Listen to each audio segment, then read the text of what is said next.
নতুন mobile phone কেনার পর করণীয় কি? অনেকেই নতুন মোবাইল ফোন কিনেন কিন্তু নতুন মোবাইল ফোন কেনার পর কি করবেন, কি করা উচিত সেটি বুঝে উঠতে পারেন না। এর জন্য অনেকের মোবাইল ফোন খুব দ্রুত সময়ের মধ্যে নষ্ট হয়ে যায়, অনেক সমস্যার সম্মুখীন হন। আজকে আমরা জানবো নতুন মোবাইল ফোন কেনার পর কি করণীয় রয়েছে।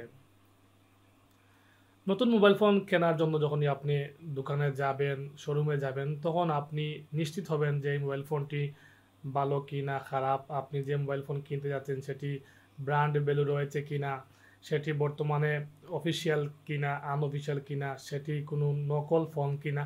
এই বিষয়গুলো যাচাই বাছাই শেষে আপনি যখন মোবাইল ফোন হাতে নিয়ে আসবেন, তখন প্রথমেই আপনি সেই দোকান বলেন, শোরুম বলেন, সেখান থেকে আপনার মোবাইল ফোনের কাভার, টেম্পার গ্লাস বা প্রোটেকশন, যাবতীয় যে অ্যাক্সেসরিজগুলো সেগুলো আপনি নিয়ে বাড়িতে চলে আসবেন। এরপরেই যে কাজটি করবেন সেটি হলো আপনার মোবাইল ফোন ফুল চার্জ দিবেন। অনেকেই বলেন নতুন মোবাইল ফোন কেনার পর একটানা 3 ঘন্টা চার্জ দিবেন, 4 ঘন্টা দিবেন, 5 ঘন্টা দিবেন।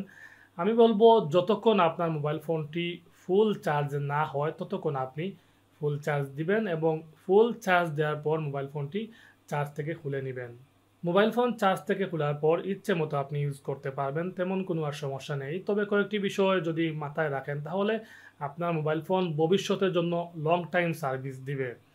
প্রথমত আপনি যে ব্যাক কভারটি কিনে নিয়ে আসবেন সেটি খুব ভারী কোনো ব্যাক কভার বা শক্ত, অতিরিক্ত শক্ত কোনো ব্যাক কভার নিয়ে আসবেন না। এই ব্যাক কভারের জন্য অনেক সময় হিটিং ইস্যু তৈরি হতে পারে।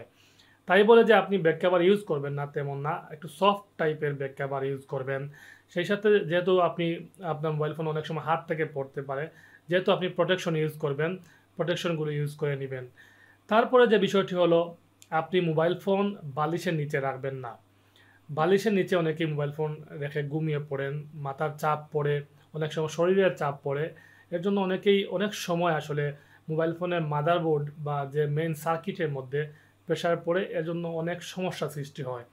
সেই সাথে মোবাইল ফোন পানির নাগালে বাইরে রাখবেন যাতে কোনো কারণে আসলে পানিতে না পড়ে।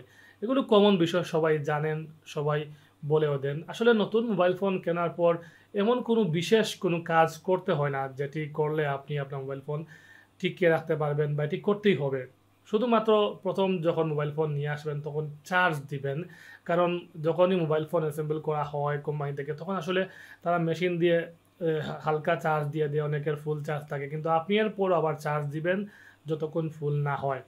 তারপর মোবাইল ফোনটি আপনি আপনার মনের মতো ইউজ করবেন। তবে একটি বিষয় মাথায় রাখবেন, আপনি যে নতুন মোবাইল ফোনটি কিনলেন সেটি নিশ্চয় মানি রিসিট রয়েছে এবং যে বক্স রয়েছে সেই বক্সটি যত্ন সহকারে রেখে দিবেন। কারণ অনেক সময় আপনার উপর অন্য কেউ যে আপনার মোবাইল ফোনটি আপনি চুরি করে নিয়ে এসেছেন এমন কোনো অভিযোগ দিতে পারে মোবাইল চুরির বিষয়ে। তখন আপনার এ ধরনের যদি কোনো অভিযোগ আপনার আসে তাহলে আপনি এই বক্স এবং মানি রিসিট দিয়ে আপনি নিজেকে বাঁচাতে পারবেন। বর্তমান সময়ে অনেক সময় আপনাকে যে কোনো কারণে আপনাকে এমন একটি অভিযোগ দিতে পারে, যে কেউ দাবি করতে পারে এটি তার মোবাইল। এই বিষয়টি মাথায় রাখবেন যেন এই বক্সটা যদি আপনি রাখেন, বক্সের মধ্যে আইএমআই নাম্বার রয়েছে, মোবাইল ফোনেও সেম আইএমআই নাম্বার রয়েছে, এই বক্সটাই আসলে প্রমাণ যে মোবাইল ফোনটি আপনার। তো এই বিষয়টি মাথায় রাখবেন। সেই সাথে যত্ন সহকারে মোবাইল ফোন ইউজ করবেন, চেষ্টা করবেন হাত থেকে যেন না পড়ে, পানিতে যেন না পড়ে। এই বিষয়গুলো যদি মেনটেন করে চলতে পারেন তাহলে আপনার মোবাইল ফোনগুলো কোনো সমস্যা হবে না। সেই সাথে অতিরিক্ত দিনের পর দিন চার্জ থেকে চার্জে লাগিয়ে রাখবেন না। আরেকটি বিষয় হলো অনেকেই কি করেন, 10% চার্জ কমলো সাথে সাথে মোবাইল ফোন চার্জে লাগিয়ে দেন, আবার একটু পর খুললেন, গেম খেললেন বা কোনো কিছু করলেন, আবার 10% বা 20% কমলো, আবার সাথে সাথে চার্জে লাগিয়ে দেন। এই কাজটি করবেন না।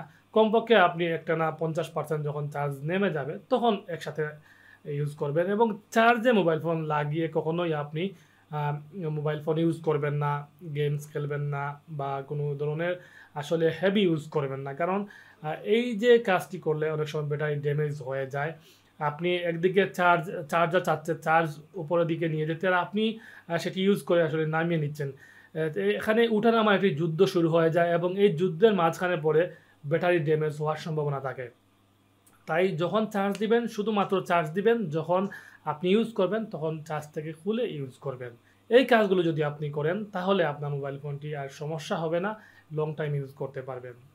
তো আশা করি বুঝতে পেরেছেন নতুন মোবাইল ফোন কেনার পর কী করতে হয়, এবং নতুন না, যে কোনো সময় যদি মোবাইল ফোনের যত্ন নেন তাহলে আপনার মোবাইল ফোনটি সুরক্ষিত থাকবে, কোনো সমস্যা হবে না। সবাই ভালো থাকুন, সুস্থ থাকুন, আল্লাহ হাফিজ।